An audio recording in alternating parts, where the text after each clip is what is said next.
জানো তো, আসল দুর্গাপুজো শারদীয়া অকালবোধন নয়, চৈত্র মাসের পুজোই আসল দুর্গাপুজো। আশ্বিন মাসে বাঙালিরা জাঁকজমক করে দুর্গাপুজো পালন করলেও জানেন তো, এটা আসল দুর্গাপুজো নয়।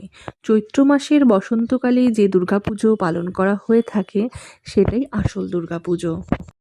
যেহেতু বসন্তকালে পালন করা হয়ে থাকে, সেহেতু দুর্গাপুজোর এই রূপকে বাসন্তী পুজো বলা হয়ে থাকে।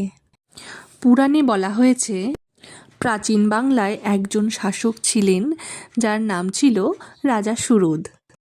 তিনি তার রাজত্বকালে তার পড়শি রাজা আক্রমণ করলে তার সাম্রাজ্যে তিনি সেই যুদ্ধে পরাস্ত হন, আর তার সেই সাম্রাজ্য তার হাত থেকে চলে যায়। তিনি সাম্রাজ্য হারিয়ে দুঃখে ভেঙে পড়েন আর বনে জঙ্গলে ঘোরাঘুরি শুরু করেন।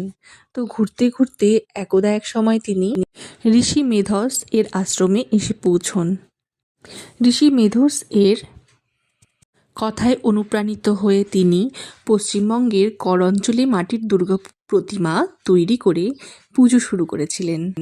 বাংলায় এটাই ছিল প্রথম দুর্গাপুজো, আর এই পুজো করে তিনি তার হারানো সাম্রাজ্য পুনরায় ফিরে পেয়েছিলেন। সে কারণে পরবর্তীকালে রাজা রামচন্দ্র রাবণকে হারানোর জন্য যুদ্ধে দেবী মহামায়ার আশীর্বাদ পেতে শরৎকালে মা দুর্গার অকালবোধন করেছিলেন। যেহেতু শরৎকালে রাজা রামচন্দ্র এই অকালবোধন করেছিলেন, সেহেতু এই পুজোর নাম হয়েছে শারদীয়া। তারপর থেকেই শরৎকালে দুর্গাপূজা সব বাঙালিরা পালন করে থাকে। যেহেতু দুর্গাপূজার অষ্টমীর সাথে বাঙালির একটা ইমোশন জড়িয়ে আছে, তো শরৎকালের অষ্টমীতে যেমন আমরা অঞ্জলি দিয়ে থাকি, সেরকম বসন্তকালেও অষ্টমীর দিন একটু মায়ের মুখটা দর্শন করতে চলে গিয়েছিলাম পুজো মণ্ডপে।